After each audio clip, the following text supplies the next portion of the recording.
The party's just getting started, and you're on the guest list. Tonight, we're throwing open the doors to a place where curiosity is the dress code and laughter is the soundtrack. Welcome to my grand ballroom of ideas, where the music is loud, the conversation is even louder, and every night is a celebration of what makes us unique. Here, nobody checks your political registration at the door, and nobody cares who you voted for. All that matters is that you're ready to join the fun. Think of my show as the best party on the block, where you can say what you really think, challenge the status quo, and maybe even change your mind, and nobody's policing your jokes or telling you what's off limits. Here, humor is a universal language and everyone's invited to speak it. We're letting fresh air into the stale world of late-night TV, breaking open the windows and letting new ideas and perspectives flood in. This is a place for the weirdos, the thinkers, the dreamers, and the rebels. The people who color outside the lines and aren't afraid to be different, and for anyone who just wants to unwind with a laugh that doesn't come with a lecture or a side of guilt. Here you can relax and just be yourself. Our only rule? Fun. Remember that? It's the one thing we all need more of, and it's an endless supply here. Here we mix the important with the absurd. 1 minute it's policy, the next it's pure silliness. We believe you can care about the world and still laugh at it. One moment you're thinking big thoughts, the next you're watching a cat video and realizing that joy is just as important as debate. The audience is growing every night, proving people were starved for a party like this, a place where everyone belongs and every voice matters. You don't need to agree with me, just bring an open mind, a sense of humor, and a willingness to laugh at yourself and the world. This is more than a show, it's a nightly gathering of the most interesting, independent-minded people around. It's a community, a conversation, and a celebration. Welcome to the ballroom. We saved you a spot up front, so come on in, take your seat, and let's make tonight unforgettable.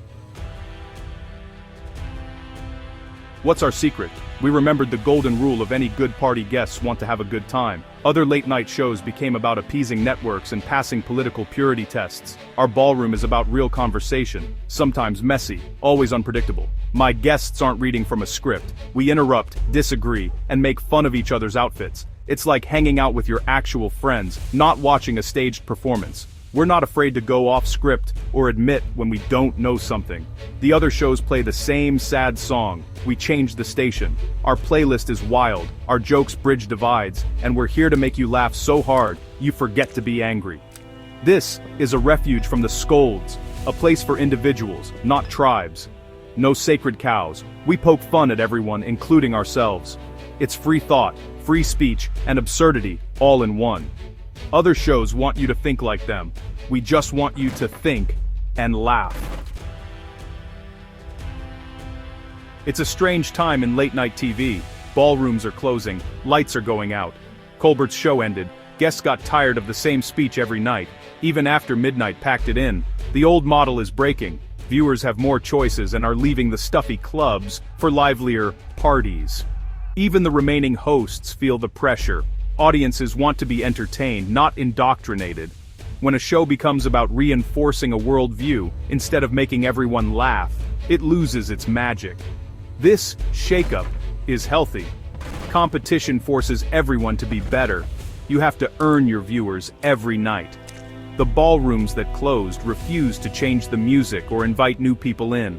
They became exclusive clubs, and people stopped trying to get in. We're throwing the doors wide open. People ask, what's the secret? It's simple. We don't just tell jokes, we talk about ideas. Other shows serve up political opinion with a weak laugh track. We filter the news through comedy, revealing more truth than angry monologues ever could. The second ingredient, the panel. I'm not a king on a throne. I'm the host of a wild dinner party with the most interesting guests. Cat, Tyrus, comedians, writers, thinkers. Sparks fly from this mix. We seek out people who challenge us and make us laugh in unexpected ways. The other guys play checkers. We play four-dimensional chess with comedians. Our show is unpredictable, messy, and real. Sometimes a joke bombs, sometimes an argument gets heated, but it's authentic. The other ballrooms are polished but sterile. Ours is cluttered, noisy, and a lot more fun. That's the secret: real people, real conversation, real laughs. A while back, I got invited to The Tonight Show, one of the oldest ballrooms in the business. It's a place where legends have walked, and the air is thick with the history of late-night television. Jimmy Fallon, a genuinely talented host, took a risk inviting me. He's known for his charm and wit, but this was a bold move. In late night, you're not supposed to invite the guy who pokes fun at you. It's an unspoken rule, a kind of professional courtesy. But Jimmy remembered what late night used to be. Interesting conversations with interesting people. He wanted to bring back that old school vibe. He didn't care about upsetting his peers or the Twitter mob. He wanted a good show. He was focused on creating memorable moments. My appearance wasn't the main event. The Jonas Brothers were. They were the headliners, the big draw for the night. I was just there to have fun and maybe show a new audience I'm just a guy who likes punk rock and jokes. It was a chance to be myself. The interview was great. Jimmy's a pro, and the world didn't end. We had a genuine conversation, and it felt real. That night was more than a guest spot. It was a sign the ice is breaking. People are ready for something different. Not everyone wants to live in an echo chamber. There's a hunger for diverse voices and perspectives. Jimmy's invitation was an olive branch to the idea that we're all just Americans, looking for a laugh. It was a reminder of our shared humanity. It was a great field trip, and made me even happier to come back to my own crazy ballroom. It was a night to remember. Sometimes the best parties are the ones where everyone's invited. And that night, everyone was. The media loves the late-night wars narrative, like we're lobbing comedic grenades at each other. Sure, I make fun of Colbert, Kimmel, and Myers. It's part of the fun, but it's not really a war. It's more like a rivalry in a company softball league. My jabs aren't personal. They're about pointing out the absurdity of conformity. Comedy should surprise, not confirm biases. The war story is lazy.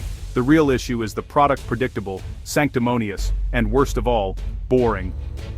They chose sides so aggressively they alienated half the country.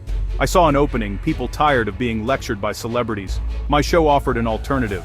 It wasn't war, it was capitalism. The rivalry is mostly one-sided, they rarely mention me. Maybe it's easier to ignore us than admit their formula is failing. While they aim at the same targets, we're building something new and fun. It's not a war, it's a renovation. Why is our ballroom packed every night? The numbers are wild. We're not just winning, we're lapping the competition. We're dominating in key demographics too. What's the draw? Relief. For years, if you weren't progressive, late-night TV felt like being the designated driver at a party where you're the punchline. Our show is a place to relax, no matter who you voted for.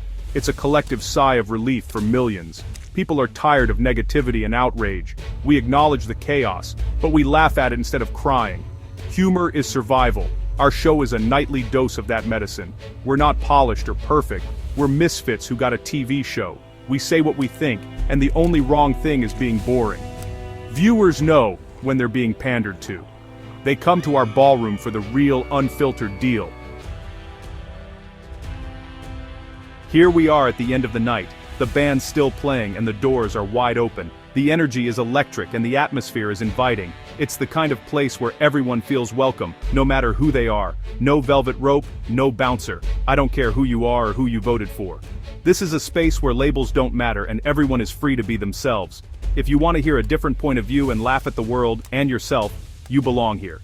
It's a melting pot of ideas and humor, where every laugh is a shared experience. This party is for independent thinkers, contrarians, and anyone who doesn't fit in a box. It's a celebration of individuality and the beauty of diverse perspectives. My goal was never an echo chamber. It was a bigger, more interesting room. A place where conversations are dynamic and debates are lively.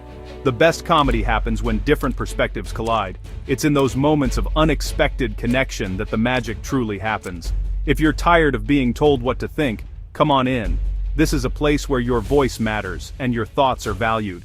The future of late night is about breaking down division, not doubling down on it. It's about creating a space where everyone can come together and find common ground. My trip to Fallon's show proved it's possible. It showed that even in a divided world, there's room for unity and understanding. People are tired of the war. They just want a good party. A place where they can let loose, have fun, and forget about their differences for a while. The only requirement for entry is a sense of humor. If you can laugh, you're welcome here.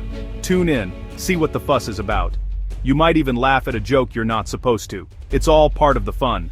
The ballroom is open, the lights are on, and there's always room for one more. So come on in, join the party, and let's make some memories together.